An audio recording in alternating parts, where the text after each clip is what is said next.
Everybody, let's call this meeting to order. Please rise for the salute to the flag.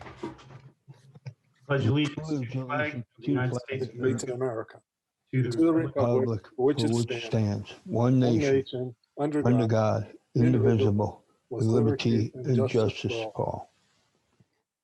The New Jersey Open Public Meeting Act was enacted to ensure the right of the public to have advance notice of and to attend the meetings of public bodies at which any business affecting their interests is discussed or acted upon. In accordance with the provisions of this act, the board secretary has caused notice of this meeting, including date, time, and location, to be posted in the South Brunswick Public Library, the board office, filed with the township clerk, and communicated to the Home News Tribune and Star Ledger.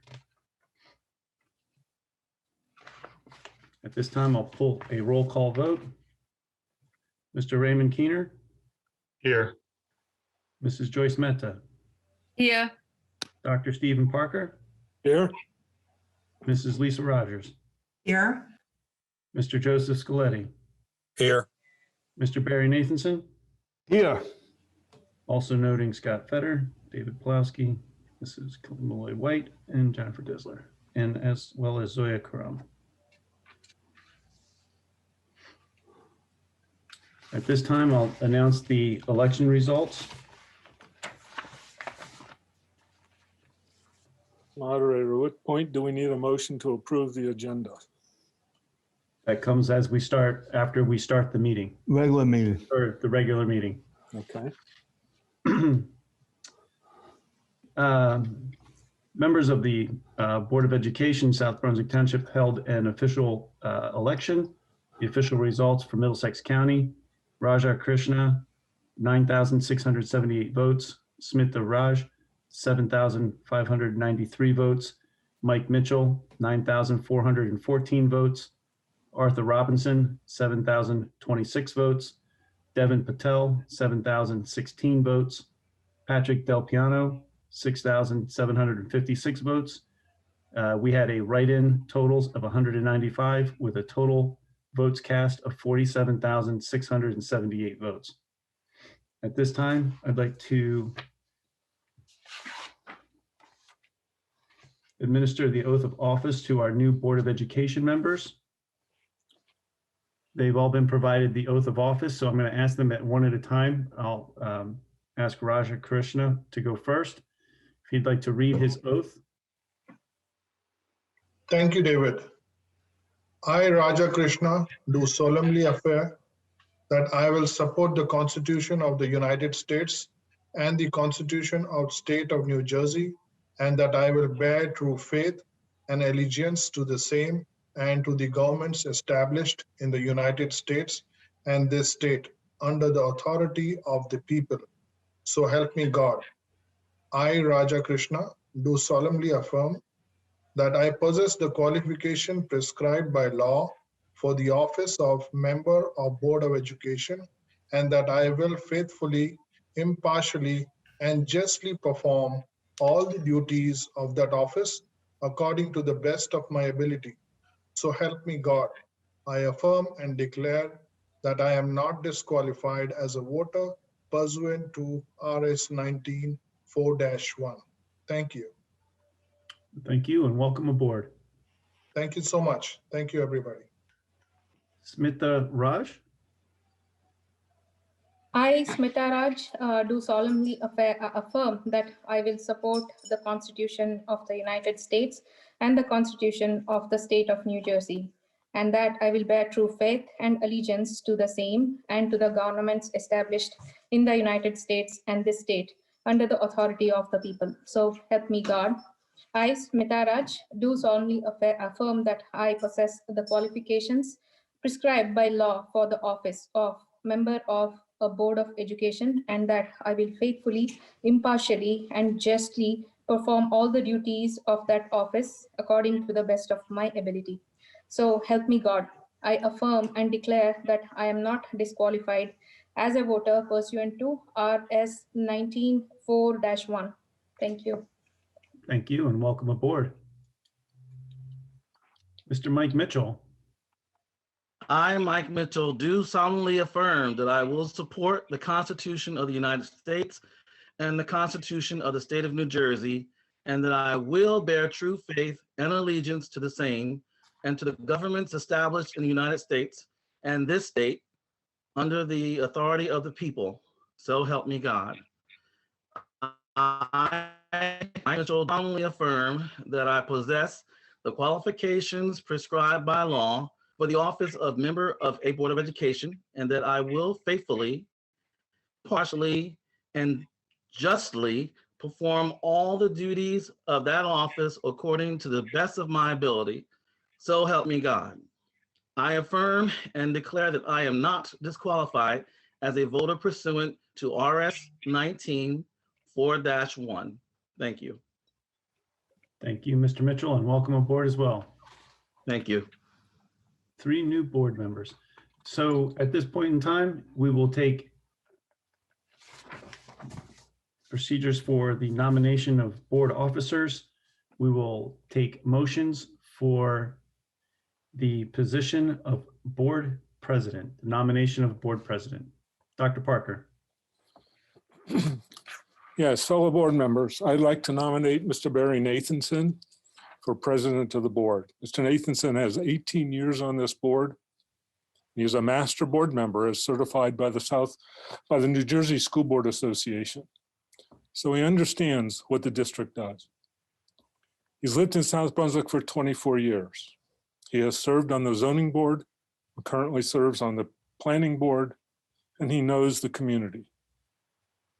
Mr. Nathanson served as president this past year and did an admirable job under the conditions of circumstances of the past year. And so he has the leadership to lead us to the future. So I nominate Mr. Barry Nathanson. Do I have any other nominations? Seeing no other nominations, I'd like to, at this time, close the nomination, and we will have an option, a vote on Mr. Nathanson as president of the Board of Education. Does Barry have to accept? Barry, are you accepting your nomination? Yes, I am accepting the nomination. That would be an important step. It's a roll call vote. Dr. Raja Krishna?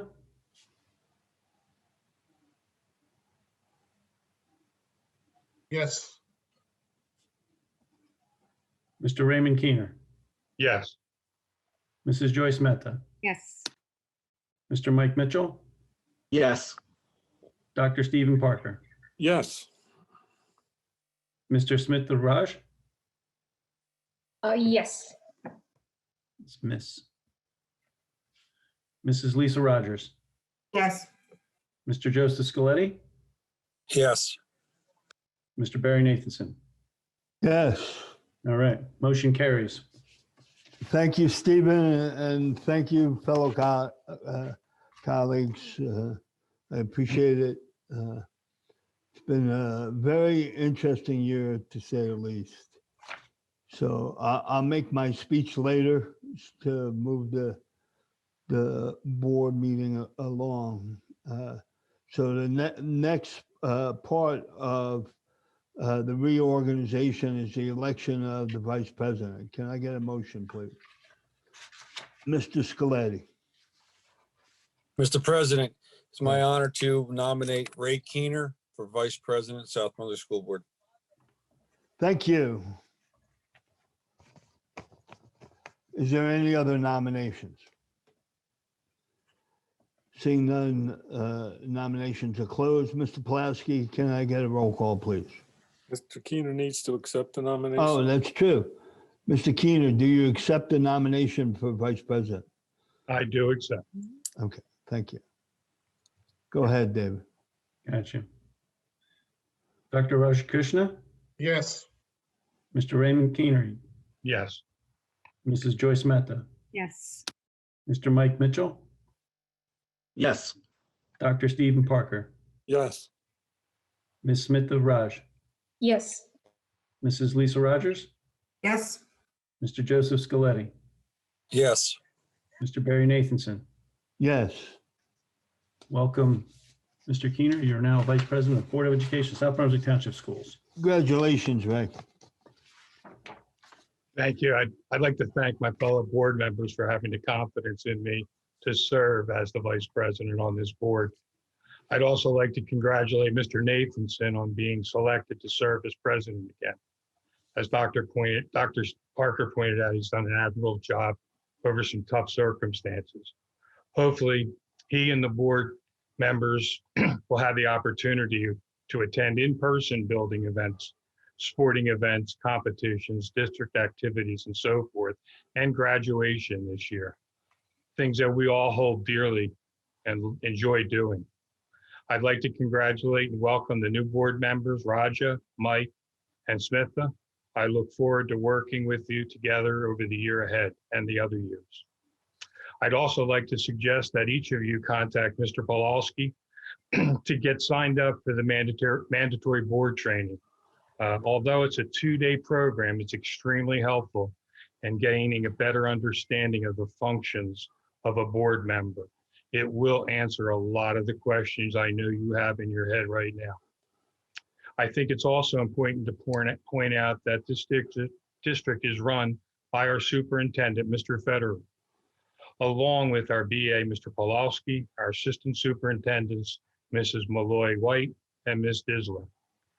They form a fantastic administration team, and South Brunswick should be proud of the administration team that we have assembled. They do an excellent job. Our role as a board member is to assure that we have established the best policies and practices possible to make sure our curriculum is strong and will benefit all of our students.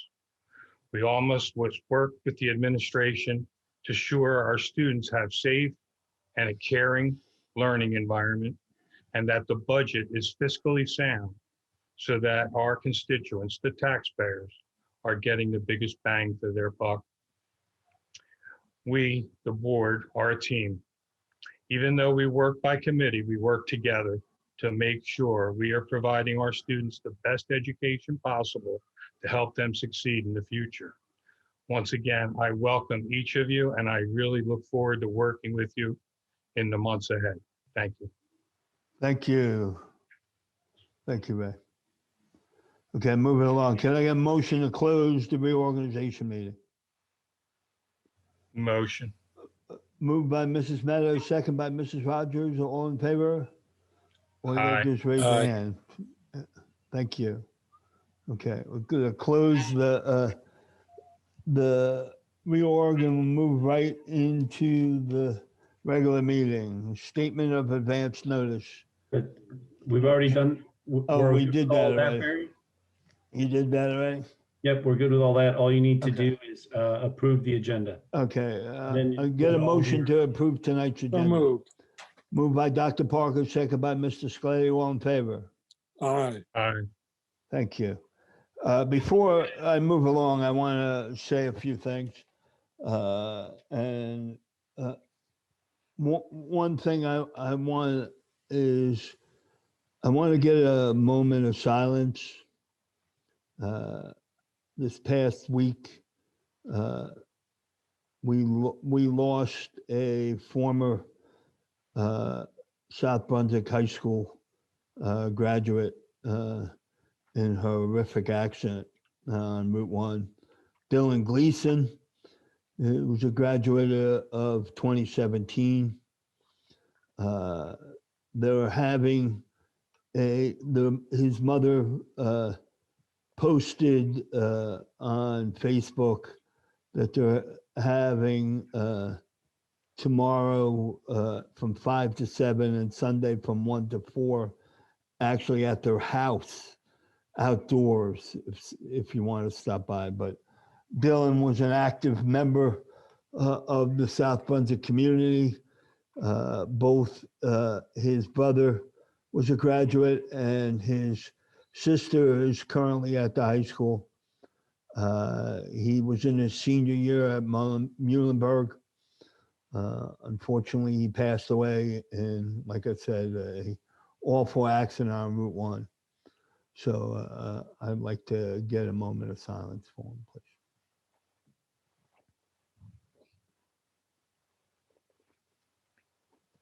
Okay, thank you. I know you must have seen Mr. Fetter's email regarding yesterday's unreal incident in Washington, D.C. I know the mayor also wrote something, and I can't, I have to say something. I can't let it go by. And it's just, it like most of you and probably the rest of the world, everybody got chills and almost felt like crying. If you guys can mute your mics, I'd appreciate it. Dr. Parker, if you can mute your mic too, please.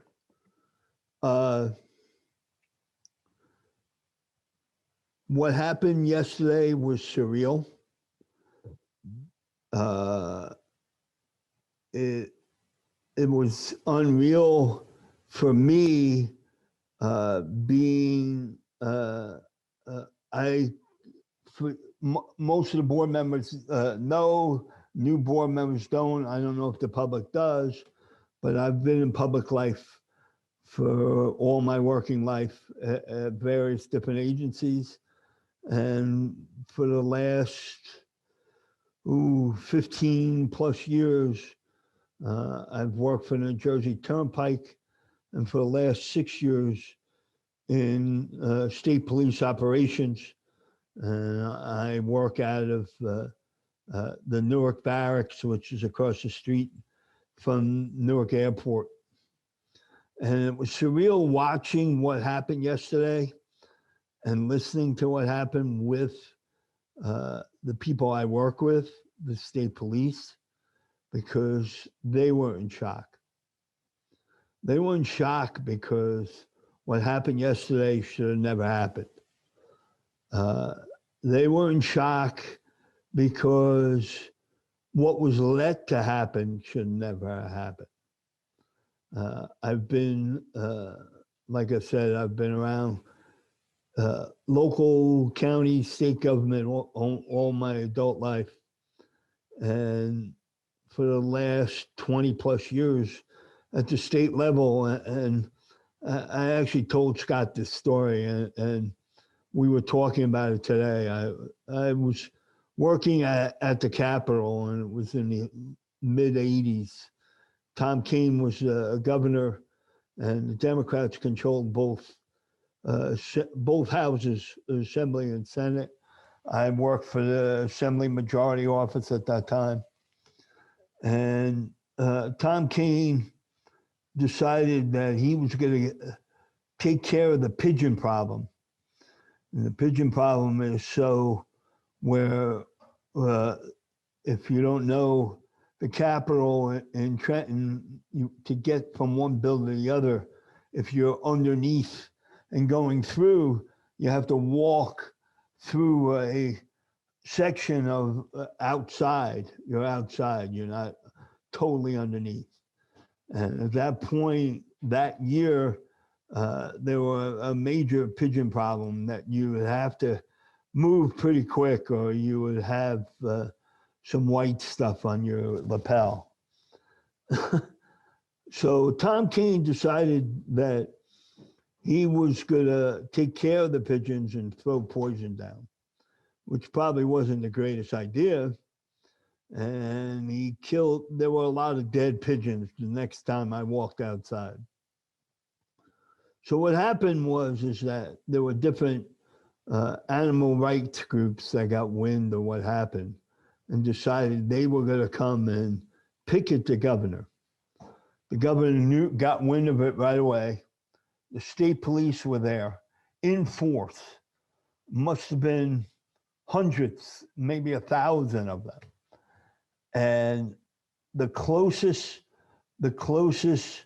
that these protesters got were way down the street, almost towards where the arena is. That's how far from the Capitol was. You couldn't even see the protesters because the state police did such a good job from them, keeping them away from the business of what was going on in the Capitol. They were allowed to protest, but at a safe distance. What happened yesterday was not that. And what happened yesterday had everybody, including people I work with, scratching their head and not understanding how something that happens like that can happen in this day and age. So you understand what it is. You have the DC police that has almost 2,000 people in it, members. So it's bigger than almost any force you can think of. You have the Capitol Police, that's hundreds of people. You have at the disposal the Maryland troopers, the Virginia troopers, and the Maryland National Guard. Nobody was there. It caused lives. It caused what should be one of the safest, if not the safest place in America to happen what happened on television. And I was reading some reports. I'm friends with Congressman Watson Coleman on Facebook, and she's a cancer survivor and said she was more scared of what happened yesterday than when she was going through her cancer. So I just have to say, and you know, we as school board members always think of our schools as the safest place on earth. You know, during 9/11, when my kids were in school, I knew they were safe. Well, every government building, every school, everything should be safe. We should not be scared that our kids are going to school. We should not be scared that we have to go to a government building for any reason. So we need to fix this. So please, everyone outside, you know, everyone that's listening, you know, Mr. Federer sent out a very good email. If your kids have questions, if they're wondering what happened, if they're scared of what happened, please reach out to your schools and we can help with the child study team. So I just had to go there. Sorry, I got a little long-winded, but you know, rightfully so. I could go on, but I won't. It's because I don't want to get political. So so that being said, let's go and do the like it said, the people's business. And next person for new board members, our next person that's going to speak is our student representative, Zoya. Thank Happy you. New Year, Zoe. Happy New Year. Good evening, everyone. I hope you all had a really great New Year and a holiday season, and you had a restful time away from computers. As always, I'm going to go ahead and get started with the activities department. So yearbook prices are continuing to rise. You must place an order through the website right now in order to ensure that you get one in June. Last time I checked, they were like around $100. So you definitely want to go do that as soon as possible if you are planning on buying one. Our school theater group, the Parendell Players, are having their winter play. So this year, their theme is Murder Among Us, and it will be live streamed. In order to watch the play, you have to pay $15, and that covers your entire household. You can watch it on January 2nd and January 23rd at 7:30, or you can watch it on the 24th at 2:30. So our Future Educators Club has come up with something really cool. They created virtual story time. So they're basically offering a virtual pajama story time for elementary school students in the district, and anyone in any elementary schooler in the district can sign up, and it is completely free. The high schoolers are going to engage with the little kids and tell them a couple of fun stories. So I've been following FBLA's journey with competing, and they will be also competing in the Central and North Central Region Summit virtually on January 15th. Dead Presidents Society, our school's history club, is hosting a Rutgers history professor as their guest speaker on January 19th. So that's pretty exciting. Our Chemistry Olympics is hosting an interest meeting on January 15th for anyone wanting to compete in this year's events. She's the First, which is like our Women Empowerment Club, is hosting a shirt sale fundraiser, and Viking Volunteers is collecting donations of homemade cards and money for Hands for the Homeless on January 14th. Our class council and student councils have also been really busy in addition to the clubs. On January 4th, the class of 2022 hosted a Chipotle fundraiser, which was really successful. The class of 2023 is planning a paint and snack event with Board and Brush, which is a local company. It's like on that CVS strip where the Cold Stone is in February, so that's very cool. The class of 2024 hosted a logo design contest and is ordering spiritware with the design. And it was really cool to see that because like my younger brother, I saw him like talking to his friends and designing a logo with them and drawing together and having a really great time. So I just want to commend all the class councils for still making fun and engaging events and making sure that our school still feels like a community even in these socially distant times. Student Council is also continuing to reach out virtually and really focusing on social engagement. So we are continuing with our takeovers and we're working on planning more for February and January. This is really, really important for any high school parent. Your students' pay to participate registration will close and is due on January 31st.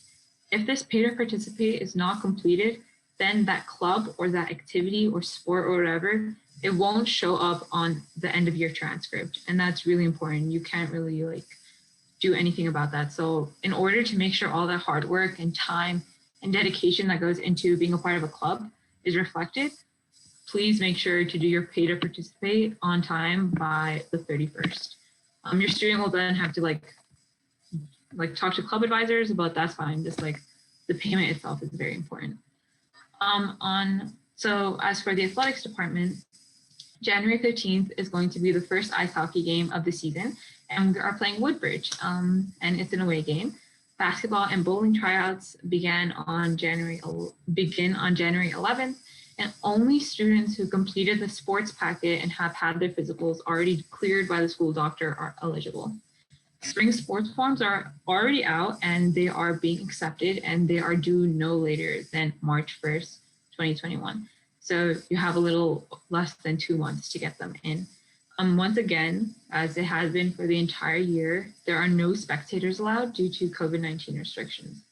Also, just wanted to say, there has been a lot going on recently. There's been a lot of grief and chaos in the world, and our school has created a website. There is a website full of resources that you can access if you, as a parent, feel as if your child needs help, or if the child, him or herself, feels like they need mental health help.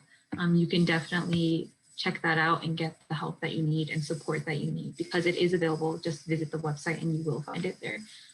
Thank you. That is all for my report tonight. I'll hand it back over. Thank you, Zoya. Scott, is that website on our website or is that an independent thing? Zoya, do you know if it's the link to the high school, off the high school webpage? Oh, okay. Zoya? Zoya. Yeah, it's on the high school website. Oh, yeah, it's on the high school website. Okay. It's like a whole website and it has like a bunch of links and pictures and stuff. Thank you, Zoya. Okay, moving along. Our superintendent, Scott Fetter. All right, well, Happy New Year, everyone. Welcome back. Also hope, as Zoya said, everyone had a peaceful break. We have 3 new board members sitting up here, Raja, Mike, and Smita. Welcome. Look forward to working with all of you for years to come. So congratulations on winning the election, as well as just being part of this. Interesting time to become a new board member, but I'm sure you're going to be great contributors and we welcome you. Congratulations, Barry, as well on your presidency, and Ray as well on your vice presidency. Look forward to another year with you, Barry, and with you, Ray. So again, congratulations to both of you. Barry spoke at length on the Capitol yesterday. So what I'm going to do, I'm going to read you something. So we have a new commissioner of education. Her name is Angelica Allen McMillan. Dr. Angelica Allen McMillan. She's the acting commissioner right now. She put out a piece to us, and I wanted to read a quick excerpt for you. But it captured a lot. And what she wrote is this: I know I am not the only member of the education community struggling to comprehend what happened. I encourage all educators and families around the state to have these open and frank dialogue with students, colleagues, friends, and relatives. Every watershed moment like this provides an opportunity for reflection, processing, education, and improvement. It is our responsibility to utilize these moments to improve our understanding of the conditions that created them, and to advance our own social, emotional, and interpersonal growth in order to better process or prevent the next challenging moment. I thought that was relevant. You always have to look at why are we there? What brought us there? We're certainly not going to get into that tonight, but I thought she captured that very well. So I welcome Dr. Allen McMillan to our new commissioner seat, and thank her for sending out this, as well as some other really great resources that I've already shared with our leadership team, who I assume will share as accordingly with staff and families as needed. One thing that is important, and I think that might come up from parents, is this concept of school entrances.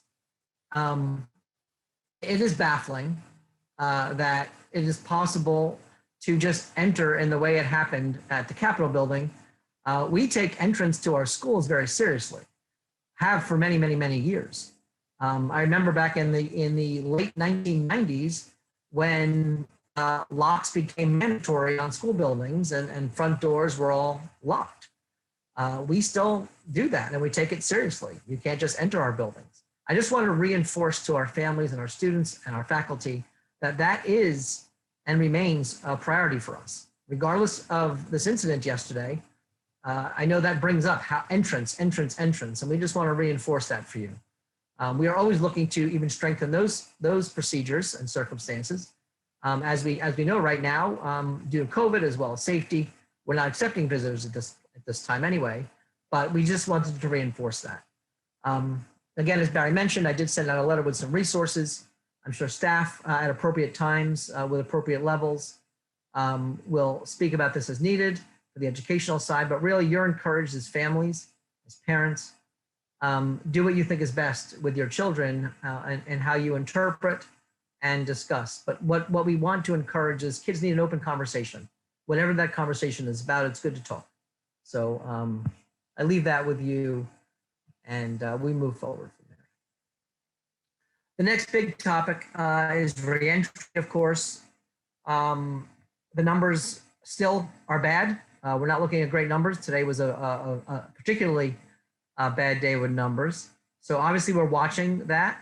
We are actually working with the county right now on this whole matter.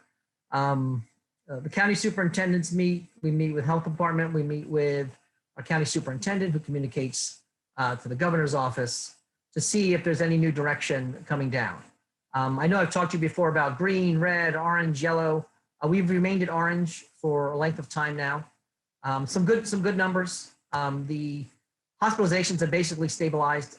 They've been around this number for quite a while now. Not that that's good. We'd like that to go down, but that's just a number. The rate of transmission has decreased, but of course the cases have increased. Today was, again, a particularly bad day. As you know, we're currently slated to reopen for certain special needs programs on January 13th, all else on January 19th. At this point, there's not a slated change. If there is something that's going to change, this is just the situation we're in. We have not left the situation. We are still functioning, needing to be fluid and taking direction from above right now. So as of right now, there's no change. If there is, we'll of course let you know. Our reopening committee, reentry committee will meet. We haven't met in a while. We'll meet again next week. But as of right now, it's slated to continue. So that's what we're slated to do. There's no change at this moment to that. With that, we'll be sending out reminders to our families who have their students scheduled to come in person, as well as to our staff, reminder of protocols, reminder of what's necessary. The most important thing is, of course, keeping our distance, wearing masks, being vigilant, and most important, do not send anybody to school with symptoms, period, the end. Do not do it. Staff do not come in with those symptoms. And we've been going over this, but we're going to reboot it again because it's been a while. New year, and we'll go from there. Again, this is a daily thing right now we're looking at. We're working with the county, and then I'll have more information if there's going to be a change. Of course, you'll know, but as of right now, we're going forward with the time frame. Okay, this is just a quick reminder about when we opened hybrid after the 19th. Remember, every Wednesday, we put this out multiple times in email. Every Wednesday, beginning January 20th, will be what is an early release day for both in-person and virtual. The schedules will be put out based upon your level, but that will be every Wednesday. And that is really to take a break, give a break. Our days are shortened. There'll be shortened days every day, and that day will be further shortened. And we believe that's the right way to go. Okay, change of subject. We still need kindergartners. Kindergarten registration is open, so you know somebody, get them to us. We need them. I want to announce a really cool thing. Winter Parent Academy series. This is going to be really good. And you're invited to attend this series, STEM around social justice. All sessions will be on Zoom and begin at 7 p.m. The next one, or the first one of this particular group, is January 28th. So January 28th, there'll be a social justice panel, 7 p.m. You'll get the links and all that coming your way. I want to thank our Zeta Phi Beta sorority. They've been working with us now and work with some of our girls on just really, it's really great work they're doing with our school district. I want to thank them. And they just wanted me to share with you, they're doing a coat drive. And the coat drive is going to happen on Saturday, January 23rd, 11 to 12:30. The drop off, I believe, is Cambridge, but there'll be different drop offs in surrounding areas. More information will come to you on that. Just want to make a quick announcement on that. Christy Pemberton, a principal of Cambridge School, is our liaison to that group, and we thank her for that work as well. Another reminder, our breakfast and lunch drop-off program. Chartwell's breakfast and lunch drop-off program resumed this week. Information was sent home. District news on how to sign up and select a location for free meal pickup. Meals are delivered to locations on Tuesdays and Thursdays. Remember that as per National School Breakfast and Lunch Program, these meals are free for everyone. No requirement. If you want this service, please sign up and look at the emails that have been sent. Go to the website, call the district. If you need the meals, please do not hesitate. Mr. Nathanson, before I go, I'd like to turn the floor over to our Assistant Superintendent, Jen Disner, to speak about a great program called SB Reads. Thanks, Scott. Thank you. I'm excited to announce that no coronavirus is stopping a tried and true tradition, a partnership with the South Brunswick Public Library. Many of our librarians are on this call this evening, and I give them a huge shout out and a thank you for the work that they're doing. They're assuring that kids are still getting books in their hands with curbside drop off, as well as utilizing our online tools such as Mackin to make sure kids are still reading and families are getting what they need. So I thank them, and I'm excited to announce on behalf of them that their collaboration with their schools and with the library, we are for our 11th year introducing our SB Reads and kicking it off in January like we always do. This year, we are asking the community to look for their personal bright spots and think of their silver linings and read for silver linings. And, you know, we are basically forced to physically stay apart, but our community can really stay strong by sharing the silver linings we're finding through books. I'm going to leave it at that because, as usual, one of our librarians, Lisa Manganello, has created a very short but perfect video that launches SB Reads. So I'm going to share that with you now, ensuring that I'm putting the sound on, and I'm going to press play. So thank you, Lisa, for creating this.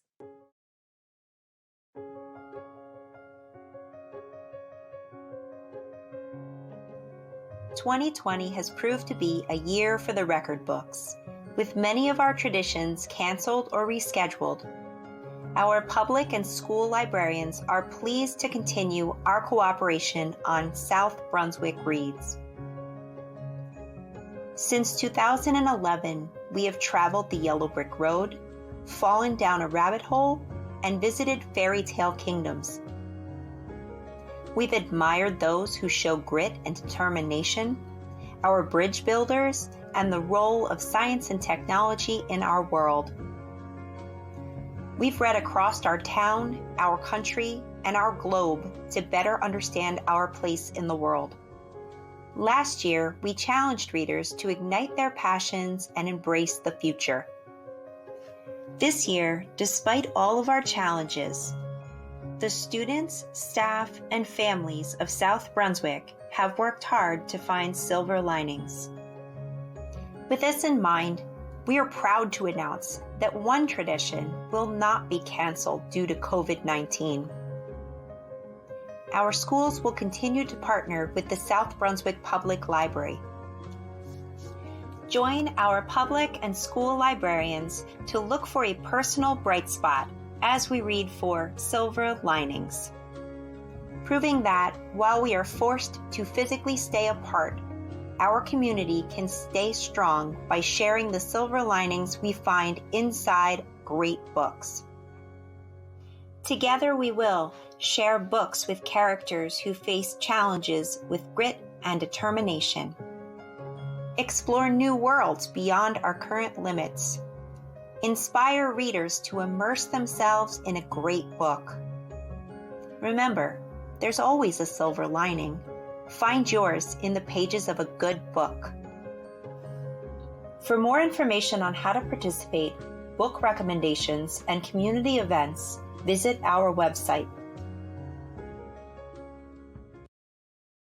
I'd just like to add that that website information will be sent home to all of our families, and we'll make that district announcement next week. You'll find it in Friday folders. And also families know that there's going to be a contest. We've always done bookmark contests in the past. We're going to do it a little bit different this year since we're not going to be disseminating bookmarks, but chosen artwork will be displayed on our district website.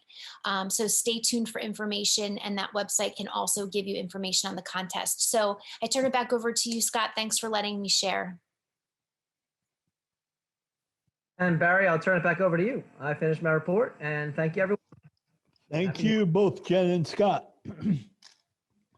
Next, I believe one of our attorneys are on the line. And David, I'm going to turn it over to David Disler. No relationship to Jen, and for the new board members and the people in the public. And he's here. Missing a letter in his name. That's all I'm saying. Oh, that's right. Yeah. It is. Yeah. You stole my opening joke. It's that Z, you know? Yeah. So David's here to do our annual code of ethics training. And David, you were a big hit last year, so you know you gotta step up to do just as good this year. So, well, I hope I can. Happy New Year, everyone! Congratulations, Barry, and welcome all the new board members. And I appreciate, even though we are doing this virtually, I do appreciate you inviting me again to help do tonight's ethics presentation. So I'm going to share my screen, bear with me. And Dave, if you don't mind giving me access, if you have that ability. Okay, so I am going to try to make this as interactive as possible. So if at any time you have questions, feel free to just shout them out, go off on mute. Feel free to interrupt me. If I'm not doing enough job, feel free to let me know as well. So this is tonight's board ethics training. Okay, here we go. A little overview. I'm going to very briefly touch upon the School Ethics Act. We're going to go then into the Code of Ethics, where I'll spend a little bit more time. And then I'll try to hit the hot button issues, email communication, social media. Despite legal efforts, apparently board members are still emailing each other and using social media. So those remain pretty important issues. I'm going to touch on those And then similar to last year, we'll get right into hypotheticals. Again, I'm gonna try to make this as interactive as possible. So if you want to yell out the answers, feel free. I always like the thumbs up for your legal, thumbs down for you think that board member violated the law. But we'll get there in a bit once we start the hypotheticals. Okay, School Ethics Act. I am not going to go through each of these. All board members should have a copy of the School Ethics Act. If you don't, it's available online. If you're unable to find it, please email obviously Scott or Barry, and they can either email it to you or get in touch with my office, and we are more than happy to share it. The School Ethics Act is pretty apparent on its face. I'm not going to go through each of these. I'll leave them on the screen for 30 or so seconds so you can read through them. But really what they are is the School Ethics Act are major violations. So we're talking about code of ethics, conflicts of interest, financial, whether you're employed, you have indirect involvement, you're receiving political favors, you're getting gifts. I was going to make the joke earlier on that this presentation, the hypotheticals, winner would get a cash prize. Now, obviously, you can't be taking envelopes of cash from your vendors. That's clearly ethical violations. So these are really the major ethical violations. And then also we're talking about financial disclosures. All board members, you sign that disclosure form. The reason you do that is for the School Ethics Act. And then also obviously the various trainings that are involved, one being the ethics training that we're here tonight. The major focus though of what I want to talk about is the code of ethics. As I mentioned, the School Ethics Act, that's your real big violations. Those are the ones that are far more apparent and obvious. Where board members tend to get tripped up is the code of ethics. So I'm not going to go through all of them. I'm going to highlight the important ones that I think board members kind of get tripped up the most. So C and D, you can see C on the screen here now. I will confine my board action to policymaking, planning, and appraisal. And that goes very neatly. If you violate C, you're also going to violate D. I will carry out my responsibilities not to administer the schools, but together with my fellow board members, see that they are well run. This is by far the one that gets talked about the most.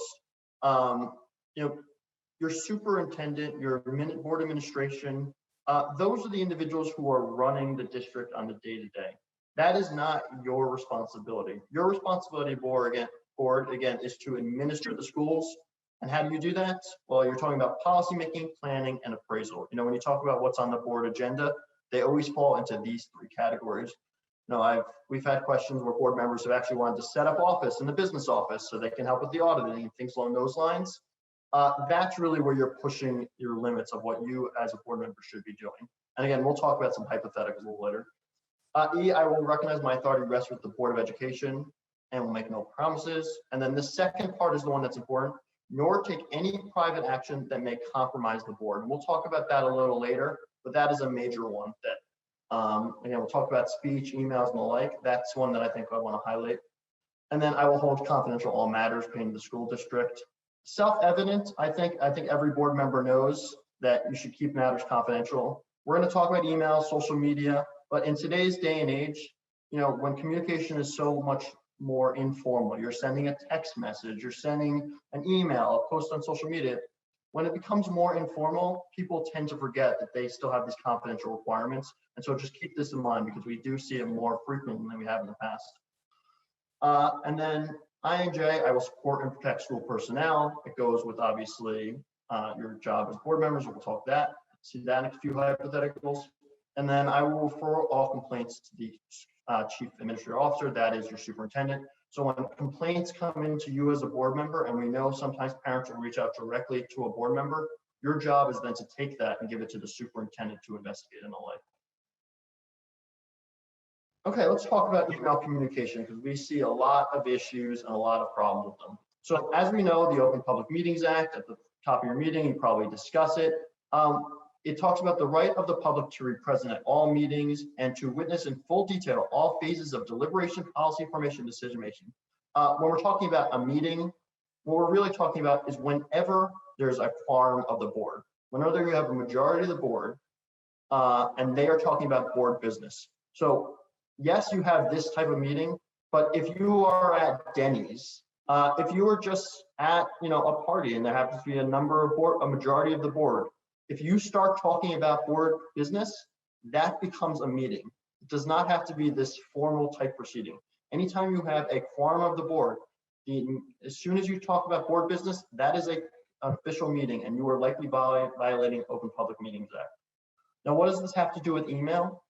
Well, if you are, it's not just that meeting at Denny's. If you are emailing each other, instant messaging, texting, social media exchanges, that could also be considered a meeting under the Open Public Records Act. And the real one we're really talking about here is emails, when someone sends an email out and then to the board, and then you get a reply all, and then someone else replies all. Now you're having an email exchange back and forth. That is a meeting under the Open Public Meetings Act, and that has not been properly noticed to the public, so they cannot view that, and they would actually have the right to view that. So that doesn't mean you can't email the board. One-way communications with information is completely acceptable. So if, for example, David decides to email out the board packet to everyone, that is fine. Where it starts to cross the line, if a board member replies all and starts talking about what the board should do, that would establish a meeting, and you can't do that under the Open Public Meetings Act. So just some recommendations that I think are important when it comes to email. When possible, don't email the entire board. You have your committees for a reason. They are not made of a quorum of the board. And so if you're just emailing the minority, you're not creating a meeting, not violating the Open Public Meetings Act. If you're emailing the entire board or majority of the board, you have to be careful what you discuss. Email to just providing information. So you're not actually talking about board business, you're just providing information. And we always say in those emails, make clear, do not, just put a disclaimer, do not reply all, because that's where you get issues. And I do want to stress this last point because it's so important and board members forget about it, specifically when they're at home, in bed, on their iPhone, and they're just replying to messages, to emails. Your emails are subject to Oprah. And every once in a while we get requests for, board members, even their personal emails. If you are talking about board business on an email, that is subject to Oprah. So be very careful and make sure when you send an email that you're okay with everyone seeing it. If you're not, then don't send it. Okay, social media. This becomes more and more of an issue every year. So First Amendment, we all know we have your First Amendment rights, and you certainly do not give those up becoming a board member. What the First Amendment says is essentially the government cannot censor you. But that doesn't mean that when you become a board member, they can't limit that. There are always exceptions to the rule. And this is what we talked about the School Ethics Act. It says, you will not take any private action that may compromise the board. Social media posts are private action, and depending on what you write, that can compromise the board. So we have a list of 4 rules here. Again, this is only when you're talking about issues concerning the board. So obviously you're free to talk about whatever you'd like in the world, and that's not an ethical violation. But if you're going to put on social media something concerning the board, here you have to do 4 things. 1, you have to identify yourself as a board member. 2, you have to indicate in the post that you are not authorized by or written on behalf of the board. And you have to make that crystal clear, because you don't want people to think that whatever your opinion is that opinion of the board. You have to provide accurate information that is not confidential. And I want to stress it has to be accurate. Because if you are a board, people are going to think you are a board member, your information is correct, and you're getting that information from inside sources and the like. So it has to be accurate and can't be confidential. And then number 4 is the big one. You have to ensure that action does not compromise the board. Political endorsements, we get questions from time to time on. You as board members are allowed to endorse other candidates for the board, but there are 2 requirements. Number 1, you have to make clear in the post that the endorsement is a personal one and not as a board member or endorsement on behalf of the board. And that provision has to be crystal clear. It is a disclaimer that anytime you do an endorsement on social media, you have to put that directly in there. Number 2, which trips up board members time to time, it must be on your personal page. So that means it cannot be on the board's page and it cannot be on your candidate's page. It has to be only on your personal page. Okay, so now let's get into the fun part. So again, if you want to do thumbs up, thumbs down, I'm fine with that. Thumbs up means that the board member did not violate the law or the Ethics Act. Thumbs down mean they committed an ethical violation. If you want to go off and mute and just shout out your answers, I'm completely fine with that as well. whatever works for everyone, or if you just don't feel comfortable, you don't have to answer. I'm not going to call out anyone for getting a wrong answer. I'm certainly not going to call out anyone for not answering. But again, I'll make this as interactive as we can, even in this remote environment. Okay, example number 1, social media post. We just talked about this. A board member shares an article on her personal Facebook page regarding the Commissioner of Education resigning, very timely, as Scott just mentioned. This is an article posted on nj.com. Above the article, the board member includes this thumbs down emoji, which you can see right here. No other language is included in the post. What do you think? Ethical violation? No ethical violation. So thumbs up says board member is fine. Thumbs down says board member been an ethical violation. Okay, we're getting a few mixed ones. So this is good. This was okay. No violation here. So this one trips people up a little bit because there's no disclaimer language. The one thing I will say is, again, when I talked about you do have your First Amendment rights, it only has to be a subject about the board, right? So the Commissioner of Education is not specifically before the Board of Education. That is more of a statewide issue. And since it's not before you as a board, you are okay to comment on that without putting that disclaimer language. Okay, opinions. A board member posts on his personal Facebook page that in his opinion, as an individual and not as a board member, that the district would be better off if the high school principal was, quote, not destroying students' dreams and burning their futures. What do we think? Ethical violation, not ethical violation? Okay, so this one is a violation. So again, they did have that nice disclaimer, which was great. But again, you do have your limits. So we see here the school ethics. I will, as a board member, you agree to support and protect school personnel in the proper performance of their duties. What that means is you can't undermine, oppose, compromise, or harm school personnel. If you're gonna post on social media that the high school principal is ruining all the future of the students in the high school, that's probably gonna undermine that person's ability to do their job, and therefore that would be an ethical violation. David, the high school principal has reached out and he promises to not do this. Okay, that's good. I appreciate that, Scott. I don't know if he wants to put that. Ideally, now that we know that, no board member will post on social media that the high school principal will do that. Private messages. The board member receives a private message from a parent. The parent says he believes his son is being bullied at school by another student and asks for the board member's help.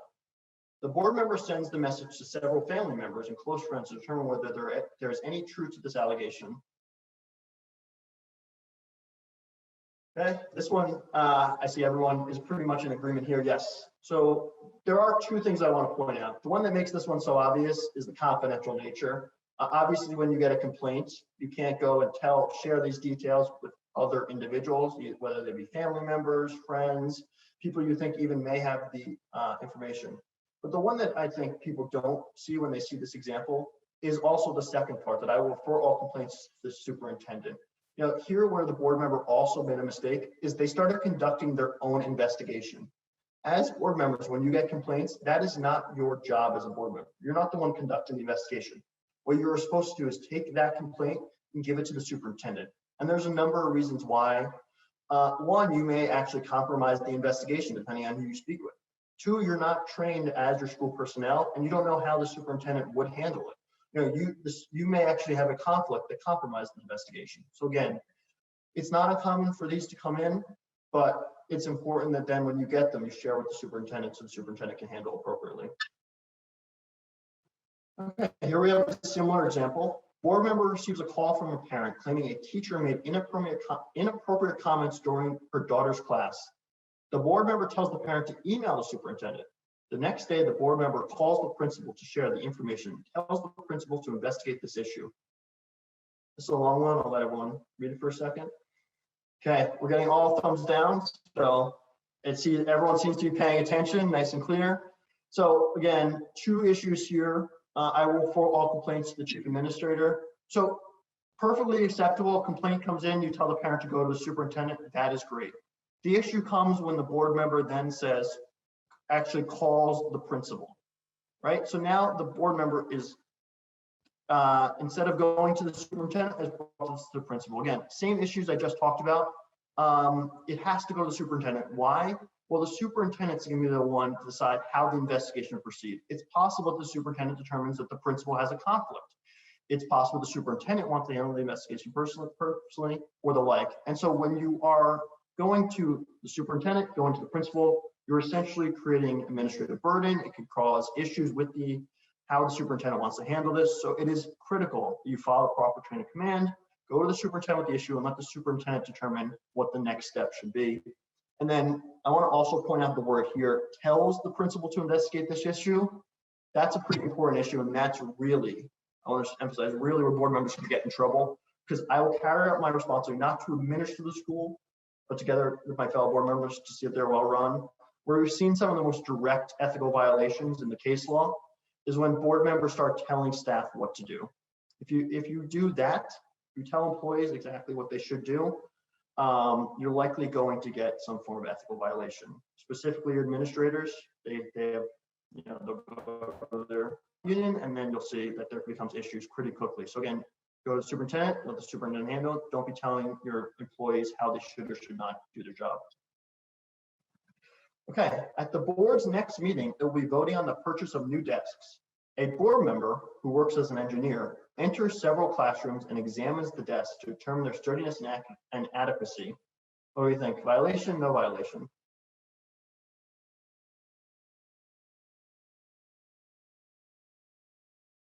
All right. I see Lisa, so I'm laughing at that. We have a neutral. No violation here. So again, you'll carry a responsibility not to administer the schools. And what we talked about over here, what does that mean? Policymaking, planning, and appraisal. So again, your job when you're making a determination, what should the board spend? How should they spend their money? It is okay. We've seen cases where board members have looked at lockers. We've seen cases where board members have looked at the windows. And in this example here, we have desks. It's okay. You can go and examine something before you as a board have to make an informed decision how the district should be spending money. So this one is completely acceptable. I have a question, David. Sure.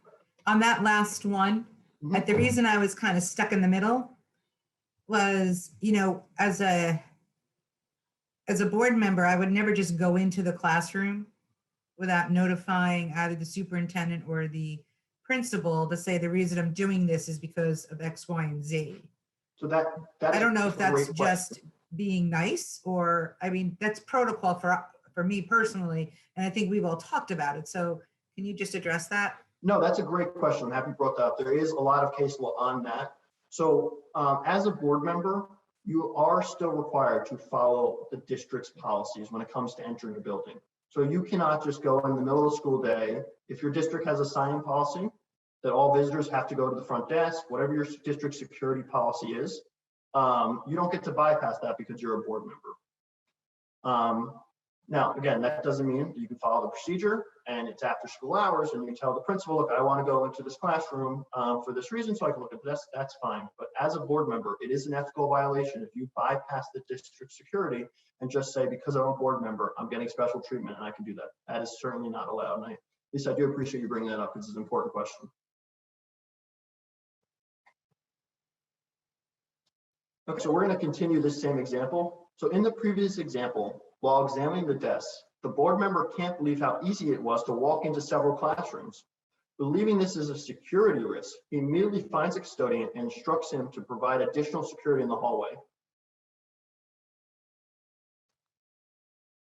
Okay, this one, again, the one where it's pretty, an issue that comes up more frequently than you think. It seems obvious on its face, but again, as a board member, you're responsible to administer the schools. You cannot be directing staff. If you have an issue, you should bring it directly to the superintendent, and the superintendent will handle it. So this one, board member may or may not have a legitimate security concern.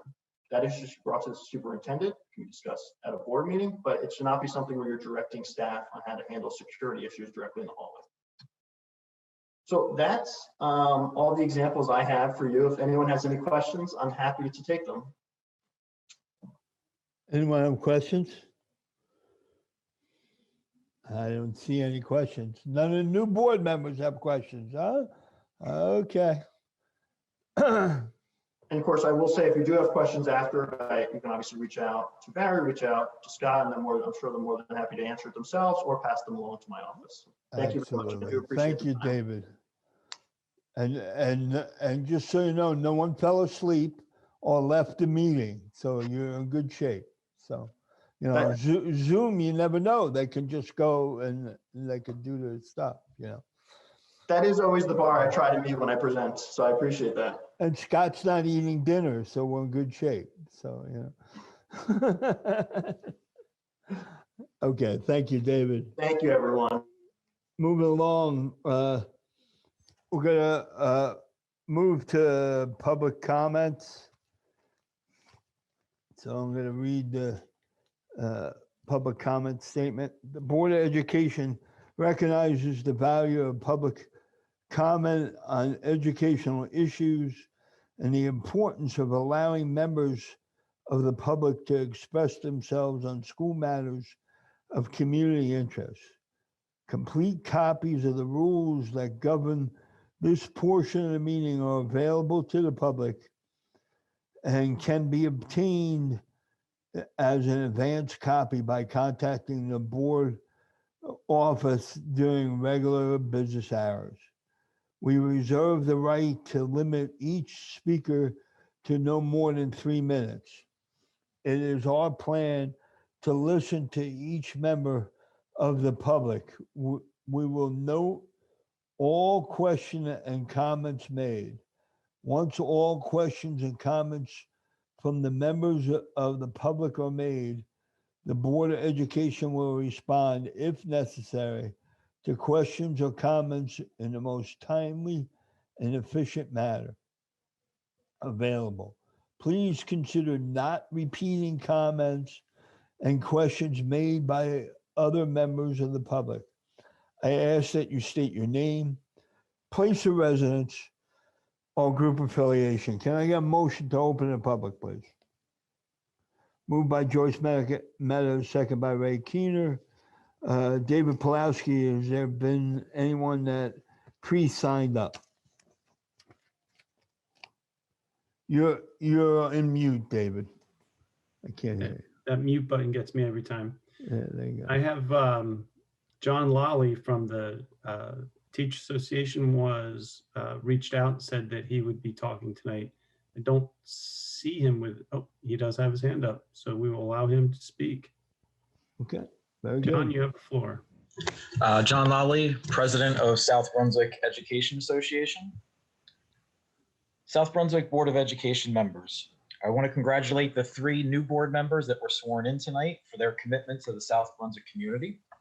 I want to also thank the 6 returning members for continuing to serve the South Brunswick community. Hearing each new board member being sworn in tonight and listening to the words of the oath rings more true to me, and I am sure the entire South Brunswick community as a whole. More than ever, the board's responsibility is to the entire community, to its educational process, and its health and safety. The path South Brunswick follows every day is in your hands. History will look back on this entire pandemic and judge the choices that we all make. The safety of every South Brunswick student, family, and staff member is in your hands. No one person decides how South Brunswick proceeds. It's a collective effort of many individuals, but the voices of the 9 of you are more important than ever before. I implore you to ensure that common sense, science, and data determine what is best for the entire South Brunswick community as a whole. You are burdened with a responsibility to every human being that enters our school buildings and every family member whose students and staff go home to, as well as every member of the South Brunswick community that could possibly interact with students, staff, or families of students. It was already discussed earlier tonight that today was a bad day. Please allow me to elaborate. Middlesex County has the highest number of reported new cases in the state as per NJ.com today. The South Brunswick Office of Emergency Management stated in its last 3 reports that there are 1,342 new cases in South Brunswick alone. The South Brunswick Office of Emergency Management continued to say our township's positive cases over the past week represented our 2nd highest number of cases during the course of the entire pandemic. And its most recent report stated we anticipate our township's numbers to rise over the next 2 weeks, which you would naturally assume after the holiday and New Year's. At the November 12th board meeting, it was presented facts that were so disturbing that school and students could not be back in session. On that date, it was reported with a few key data points. The first data point that was presented was New Jersey hospitalizations. On November 12th, the number was 1,827. As of last night, New Jersey hospitalizations were 3,711, which is almost double. The second data point that was presented was the number of ICU beds that were being utilized. On November 12th, it was 360. As of Sunday, the number was 711 alone just for COVID cases. Again, almost double.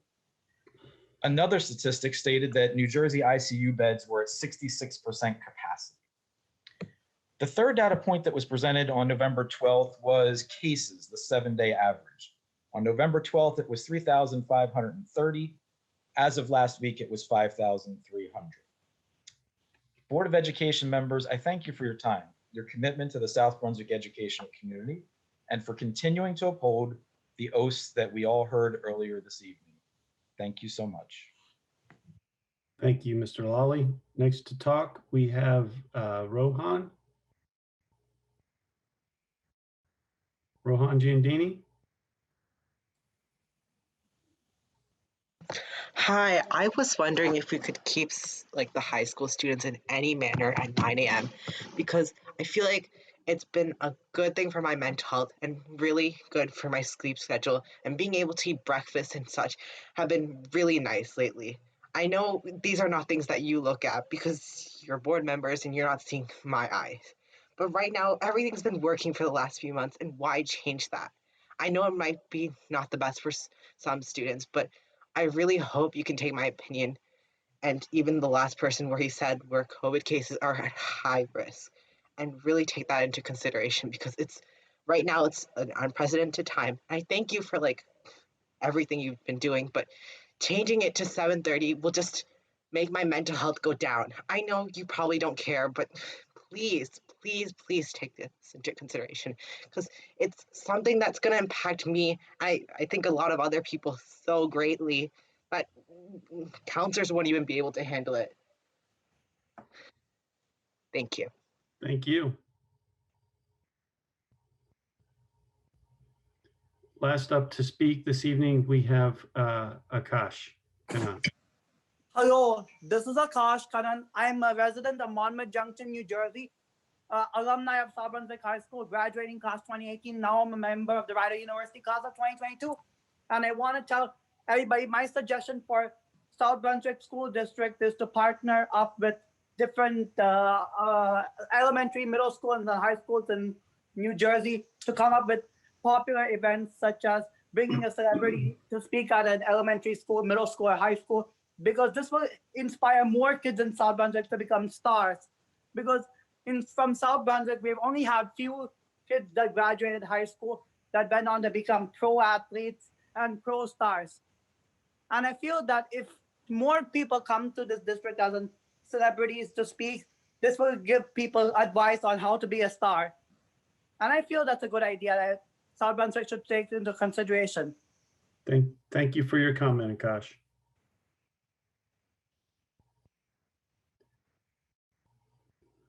Next up, we have Kelly Pizzina. Hi, my name is Kelly Pizzina. I'm from the high school. And I would just like to point out the fact that all the board members are home separately, but yet you expect to ask the teachers to come back on 13th together. And that's all. Thank you for your comment. We have Maven Gidani. Good evening, board members, and Happy New Year. Congrats to the new board members, and congrats to Barry and Ray for being elected president and vice president. I have a question for Scott. Will the PSAT be held in January? Is that going to be done? Or again, we're going to have some issues. So Scott, if you could answer that. I believe you'll hear from the high school shortly, Maveen. Okay? All They're right. working through. Thank you very much. Thank you. That ends our public session. That's it, Barry. Motion to close, please. Public portion. Moved by Mr. Scaletti, second by Mr. Keener.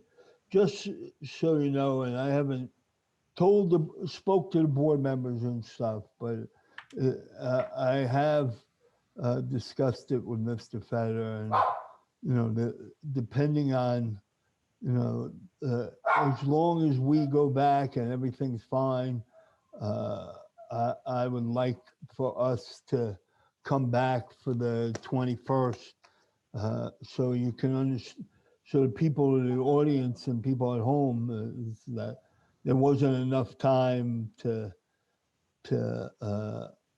decide this and get the public notice out to do today. So that's where we're at with that. Thank you. That being said, the next part would be board committees. However, since we're starting a new year, technically we don't have chairman or committees.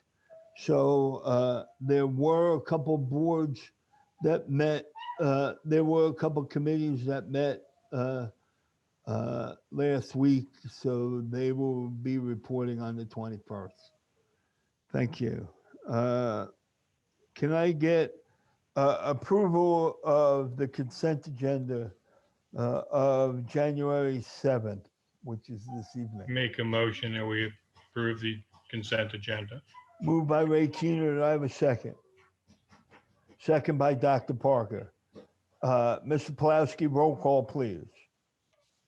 Dr. Raja Krishna, Yes. Mr. Raymond Keener, Yes. Mrs. Joyce Mehta, Yes. Mr. Mike Mitchell, Yes. Dr. Stephen Parker, Yes. Ms. Smith of Rush, Yes. Ms. Lisa Rogers, Yes. Mr. Joseph Scaletti, Yes. Mr. Barry Nathanson. Yes. Motion carries. Okay, moving to board comments and communications. If you have something to say or whatever, please raise your hand. Dr. Parker, go ahead. Yeah, I just wanted to comment on the student that said we didn't care. We probably didn't care. We do care. And we understand that really high schoolers probably should start later. But at the current time, we're restricted by bus contracts, so we can't change it. We need the buses to get kids, those kids who are going to school. And so we're tied to that. But we understand the issue. And it is something the board is considering. But, right now our hands are tied, but we do care. Thank you.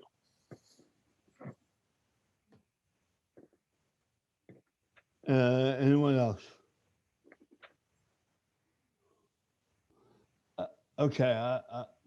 Lisa. Yes, Lisa. Oh, God. Oh, okay. That's all right. Okay, I was trying to avoid you, Lisa. That's right. I just wanted to wish everyone a happy new year and welcome our 3 new board members. When Joe and Ray joined last year, I reached out to Joe and Ray and said, if you need to have any discussion or if you want to have a coffee, I know that we can't have coffee right now. We could if it was nicer out. I'm more than happy. So I want to extend that as well to each of you, that if you have any questions, whatever the question is, please feel free to reach out to any of us. And hopefully one day we will all be able to have coffee again. So again, congratulations, and I wish everybody a happy new year. Lisa, that was only a year ago? Wait a minute. Seems a lot longer. I know. It feels like 10 years ago. Mrs. Mehta, go ahead. Yes, first of all, I'd just like to say to Mr. Nathanson, I really appreciate the minute silence for Dylan Gleason. My daughter knew him and many of her friends knew him very well. So I really appreciate that. And, you know, and it was a very tragic accident that happened. So we reach out to, we will feel deepest condolences to the Gleason family. The second thing I'd like to say is a very happy new year to all my fellow board members, to all my colleagues, and to administration. Hope that this is going to be a very successful and happy, healthy new year for us all. And we hope for better times to come in the next few months. And lastly, but of course not least, to the new board members, this is a heartfelt personal welcome from me to you, to say welcome to the board. You will love it, you will enjoy it, you will learn so many new things, you know, in this process. And I have every faith that you will make excellent board members. So just want to say a big thank you to you for joining us and for joining this part of public service to our community. And just wish South Brunswick community as well a very happy, healthy, blissful 2021. Thank you. Anyone else? That being said, I would like to make a few comments. First of all, I want to welcome the 3 new board members. I sent you an email and messages with my phone number.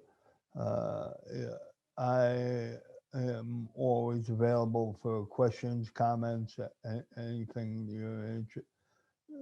anything you need, especially as you go through the, there's nothing more crucial than the first year that you're on the board. And I assume you will have questions. Like Mr. Keener said, it's important to try to sign up for the New Jersey School Board Association 2-day new board member classes. I believe, Ray, unlike what you had where you got to stay at a hotel for 2 days, they get to go to Zoom for 2 days straight. So, you know, so unfortunately you won't get the hotel and the meals or whatever, and a lot of the things of the why the 2 days is good. You get to meet fellow board members from other districts. So unfortunately, that's not going to happen. I want to especially welcome back and thank you all for your support, and especially the 6 returning board members. I appreciate it, your continued support. And since the 3 board members are new and they know the struggles of COVID, and as a school board member and our senior staff has had, it's just beyond different thing. I went to football games this year. I was only allowed to go to home games. I sat in the end zone away from people. It wasn't the same. The snack shack wasn't open. There wasn't the kids gathering the way they normally did. It wasn't the same. Graduation, one of the highlights of being president is handing that diploma to everybody. Well, we were there. We couldn't hand anything. We could wave to people. We could wave to as their kids pulled up in their cars.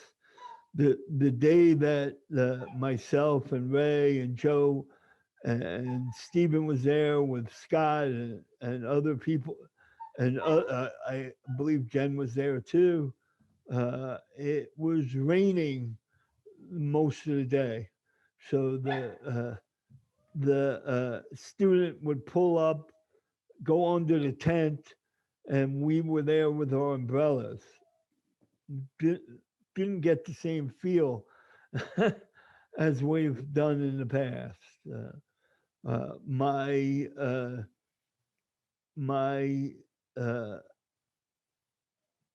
The thing that I do as president at graduation, I had to go into the school, tape it, and have it played on YouTube. First day of school last year was on Zoom.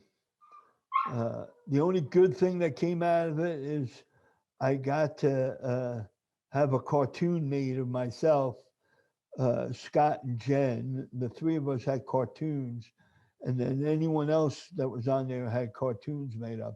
So we had special avatars made up, which was pretty interesting.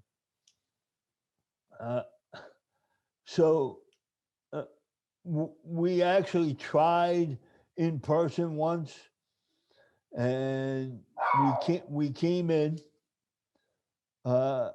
Nobody showed up. We had security there to do temperatures, and we had 600 people on the Zoom call.